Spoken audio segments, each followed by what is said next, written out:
उसके लिए पाकिस्तानी फार्मासिस्ट उसके लिए कोई भी पाकिस्तानी फार्मासिस्ट एलिजिबल नहीं है।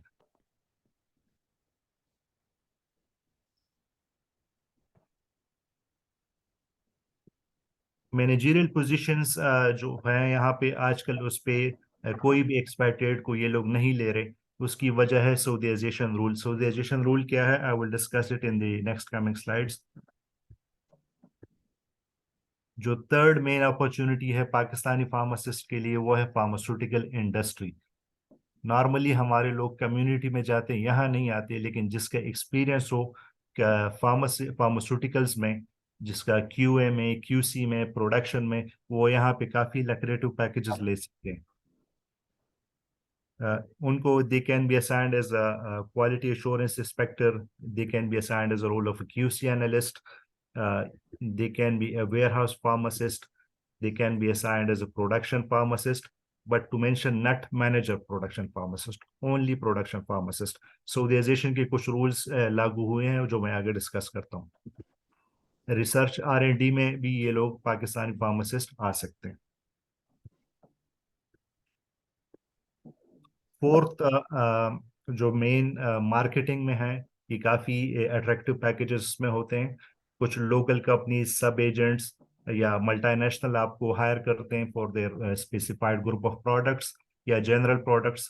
तो आप as a marketing pharmacist, product specialist भी आप यहाँ पे ज्वाइन कर सकते हैं। एकेडमिक्स में भी आपको role of teaching colleges and university में आपको असाइन किया जा सकता है। एज अ रिसर्च असिस्टेंट भी आप काम कर सकते हैं, लेकिन इसके लिए सिंपल फार्म डी काफ़ी नहीं है, आपको हायर एजुकेशन एटलीस्ट PhD आपको होना ज़रूरी है। Sixth, as a pharmacologist. आप अगर रियली इस फार्माकोलॉजी की फील्ड में आपने कोई डिस्टिंक्टिव काम किया है, कोई आपका वर्क इस तरह है, कुछ आपके।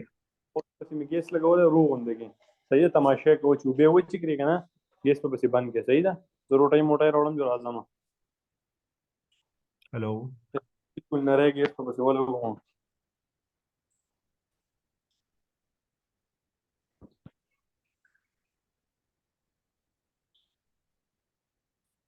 Can you hear me?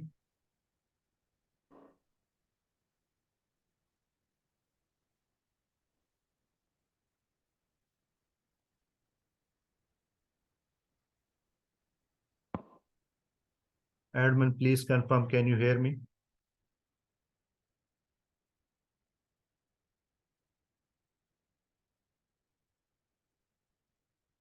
Hello?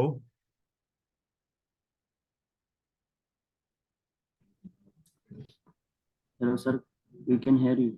Okay.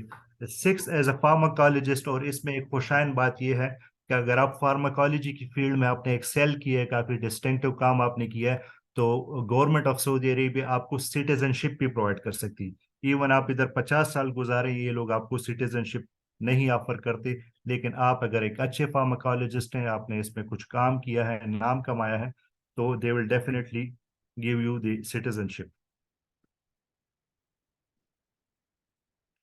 कुछ स्पेशलाइज्ड सेक्टर्स हैं जिसमें फार्मासिस्ट अगर मास्टर डिग्री करता है या कंटिन्यू एजुकेशन करता है, जो स्पेशलाइज्ड क्लिनिकल सेटअप्स में आ सकते हैं और काफ़ी लक्रेटिव पैकेजेस उसमें हो सकते हैं। जैसे in the field of new plastics, chemotherapies, the TPNs, जितने भी क्लिनिकल रोल्स हैं, the nuclear radio pharmacy, oncology pharmacy, इस तरह की अगर स्पेशलाइज्ड रोल्स हों, फॉर एग्जांपल कोई फार्मासिस्ट ग्रेजुएट हो के शौकत खानम वगैरह में या नूरी हॉस्पिटल में, अदर एरनम टाइप हॉस्पिटल में ट्रेन होता है, तो उसको यहाँ एज अ रेडियो फार्मासिस्ट लिया जाता है और काफ़ी लक्रेटिव पैकेजेस होते हैं। इस चार्ट को अगर आप देख लें तो मेनली तीन सेक्टर्स हैं: practice settings, the non traditional और इंडस्ट्री। ये सारे मैं डिस्कस कर चुका हूँ। इसमें सिर्फ बस ये बात बतानी है कि जो रेगुलेटरी रोल है, रेगुलेटरी रोल एक्सपार्ट्रेट का चैप्टर नहीं है। रेगुलेटरी सिर्फ और सिर्फ ये सऊदियों की जॉब होती है, पाकिस्तानी या दूसरी एक्सपार्ट्रेट फार्मासिस्ट इसमें इन्वॉल्व नहीं है। सऊदीजाइजेशन का फिनोमेना क्या है? आजकल जो भी लोग अप्लाई करते हैं, तो जो यहाँ पे मौजूद फार्मासिस्ट है वो आने वाले को डरा रहे होते हैं कि यहाँ पे जॉब्स नहीं है, ये है वो है, एक हाइप क्रिएट की हुई है। सऊदीजाइजेशन सिंपल बता दूं कि ये एक induction of local Saudi pharmacist into their health system है। तो जो यहाँ के मकामी सऊदी फार्मासिस्ट हैं उनको ये जॉब्स दिलाने की कोशिश कर रहे हैं और एक स्पेसिफिक रेशियो पे फेज वाइज उसको बढ़ा रहे हैं। आजकल 70% है, इससे पहले 50 था। और जो इनका सऊदी अरेबिया का विजन 2030 है उसमें ये लोग चाहते हैं कि हम 100% फार्मासिस्ट इंजेक्ट करें अपने हेल्थ सिस्टम में।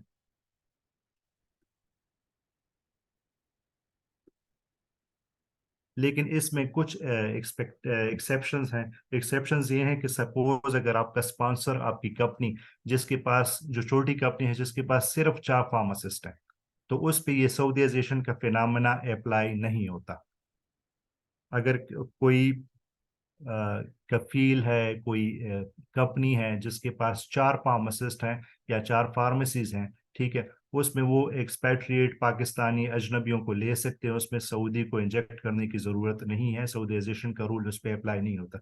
उससे बढ़ता है, सपोज 10 फार्मासिस्ट उसको चाहिए तो वो 7 सऊदी को रखेगा, 3 नॉन सऊदीज को।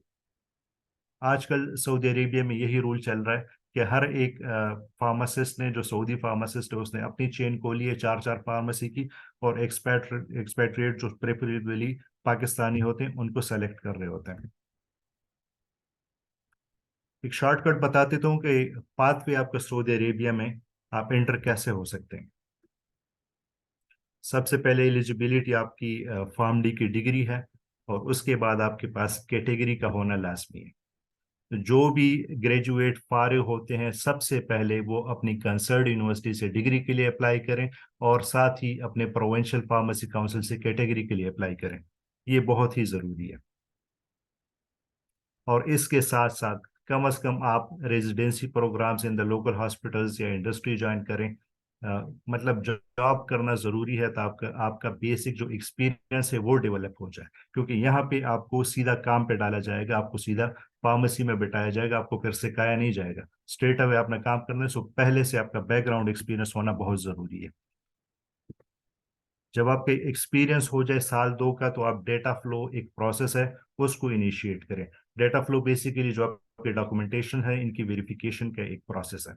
और साइड बाय साइड, क्योंकि ये चीज़ टाइम लेती है कि आपका एक्सपीरियंस 1 साल का होगा, डेटा फ्लो आप करेंगे, और इसके साथ साथ आप टाइम वेस्ट नहीं करें, और सऊदी लाइसेंसिंग एग्जाम के लिए आप तैयारी भी साथ में करें। जब आप डेटा फ्लो के लिए मेनली 2 या 3 चीज़ें रिक्वायर्ड होती हैं। आपकी डिग्री वेरीफाई होती है, आपका कैटेगरी वेरीफाई होती है, और इन सम केसेस आपके एक्सपीरियंस सर्टिफिकेट भी वेरीफाई होता है। इससे पहले आप डेटा फ्लो इनिशिएट करें, आपके डॉक्यूमेंट्स HEC से, higher education commission of Pakistan, ministry of foreign affairs, Saudi culture and Saudi embassy, इनसे स्टैंप होना, इनसे इनसे स्टैंपिंग इसकी ज़रूरी है। उसके बाद आप डेटा फ्लो में इनिशिएट कर सकते हैं। क्या प्रोसेस है, डेटा फ्लो की वेबसाइट पे जाएं, सब कुछ प्रोसीजर काफ़ी इजी है। डेटा फ्लो खुद क्या है, ये एक थर्ड पार्टी ऑर्गेनाइजेशन है, दुबई बेस्ड है, और जो Saudi commission for health specialities है, इसने असाइन किया है डेटा फ्लो ग्रुप को कि ये डॉक्यूमेंट्स की वेरिफिकेशन करें।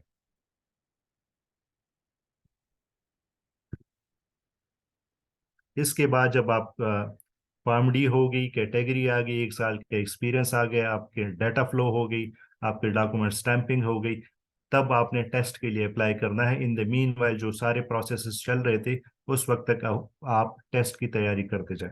SPLE टेस्ट जो है, जो आजकल का पैटर्न चल रहा है, ठीक है, उसमें कोई 300 MCQs हैं, और ये कोई 6 घंटे का टेस्ट होता है। Time to time, annual by annual ये चेंज होता रहता है, तो जब भी आप टेस्ट दें तो बाकी कोलीग से खुद को अपडेट करें। SPLE वो एग्ज़ाम है जिसके बगैर आप सऊदी अरेबिया में काम नहीं कर सकते, सिवाय मार्केटिंग में आजकल अलाउड है और कुछ इंडस्ट्रियल सेक्टर में। लेकिन SPLE एक प्लस पॉइंट है, एक एज है, इसके अलावा आप कम्युनिटी में, हॉस्पिटल में, किसी मेजर फील्ड में नहीं आ सकते। इसका पैटर्न ये है कि 6 घंटे के एग्जाम है जिसमें शेड्यूल ब्रेक्स होते हैं, 300 MCQs होते हैं, और टोटल 800 मार्क्स हैं, जो आजकल का जो अपडेटेड SPLE है। आपने कम अज कम 530 नंबर लेने हैं, 529 पे फेल है। और नॉर्मली जो Saudi commission for health specialities कहता है कि आपके पास 2 अटेम्प्ट्स हैं, सो बी केयरफुल। आप 2 अटेम्प्ट्स के बाद फिर आप दोबारा तीसरे अटेम्प्ट नहीं कर सकते। सो तैयारी करके ही इस एग्जाम के लिए आपने बैठना है। कुछ जब आप टेस्ट देंगे तो उस हिसाब से इसकी परसेंटेज चेंज होती रहती है कि कौन कौन से सब्जेक्ट्स को आपने कवर करना है।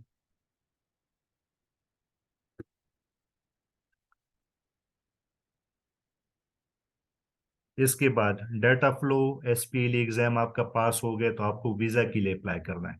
नॉर्मली कुछ एजेंसीज कराची, लाहौर, रावलपिंडी, पेशावर और मालाकांड बटखेला में कुछ एजेंसीज हैं जो वीज़ास प्रोवाइड करती हैं सऊदी अरेबिया के लिए, work visa as a pharmacist. उसके लिए आपके जब आप वीज़ा आपका एक्वायर हो जाए, आप ट्रैवल करें सऊदी अरेबिया, तो सबसे पहले कोशिश करें कि बीएलएस का कोर्स आप दें, बेसिक लाइफ सपोर्ट का कोर्स, उसके लिए अपेयर हो और साथ ही साथ सऊदी काउंसिल के कार्ड और सर्टिफिकेट के लिए अप्लाई करें। अक्सर सऊदी अरेबिया का सिस्टम थोड़ा स्लो है, तो लोग कहते हैं मेरा इकामा आएगा, रेजिडेंसी परमिट जिसे आप लोग कहते हैं, उसके बाद मैं ये चीज़ों के लिए अप्लाई करूंगा। This is wrong. आप पासपोर्ट लें, पासपोर्ट के ऊपर आपका बॉर्डर आईडी नंबर एंटर होता है, उस बॉर्डर आईडी को लेकर आप उनके सिस्टम में डालें, आप बीएलएस कोर्स करें, उसी बॉर्डर आईडी से आपकी सिम में निकल जाएगी, उसी बॉर्डर आईडी से आप सऊदी कमीशन फॉर स्पेशलिटीज़ का कार्ड और सर्टिफिकेट ले सकते हैं। जब ये चीज़ें आपके पास आ जाएं, उसके बाद आप एलिजिबल हैं किसी भी रजिस्टर्ड हेल्थ केयर फैसिलिटी में जॉब के लिए। ये टॉपिक का जो है हिस्सा तो नहीं था कैरियर्स का, लेकिन चलो इसको थोड़ा सा एक्सप्लेन कर देता हूँ। आजकल एक बात चल रही है कि कुछ university Saudi commission for health specialities की लिस्ट में नहीं है, हालांकि रिकॉग्नाइज यूनिवर्सिटीज़ हैं from the pharmacy council of Pakistan, जैसे यूनिवर्सिटी ऑफ सवाबी भी इस लिस्ट में शामिल है। मेरे ख्याल में आजकल सरहद यूनिवर्सिटी भी इसमें शामिल हो गई है। तो कुछ यूनिवर्सिटीज़ इसमें है। इसका तरीकाकार ये है कि जो कंसर्न यूनिवर्सिटी के डिपार्टमेंट के चेयरमैन और उनके वाइस चांसलर्स अपने हायर एजुकेशन कमीशन और मिनिस्ट्री ऑफ हेल्थ को लेटर लिखें कि वो इनसे Saudi commission for health specialities से और इनकी हायर एजुकेशन से रब्ता करें, ताकि इस कम्युनिकेशन गैप को ख़त्म किया जा सके और यूनिवर्सिटीज़ को इस लिस्ट से निकाला जा सके। That's all from my side. अगर किसी के क्वेश्चंस हैं तो आई एम हेयर। सॉरी मैं थोड़ा जल्दी कर गया क्योंकि जुम्मे का दिन है और आप लोग के पास टाइम कम था।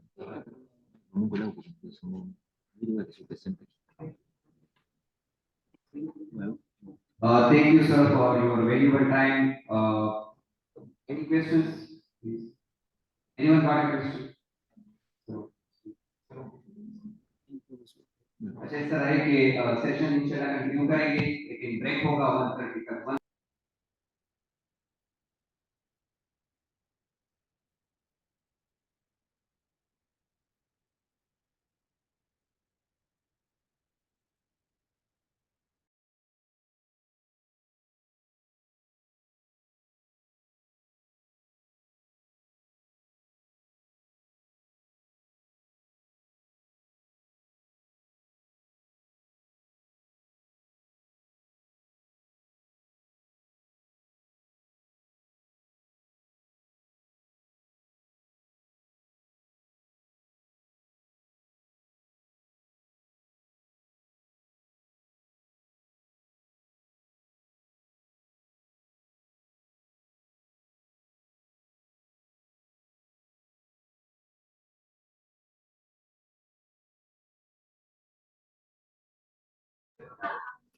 Hello, sir.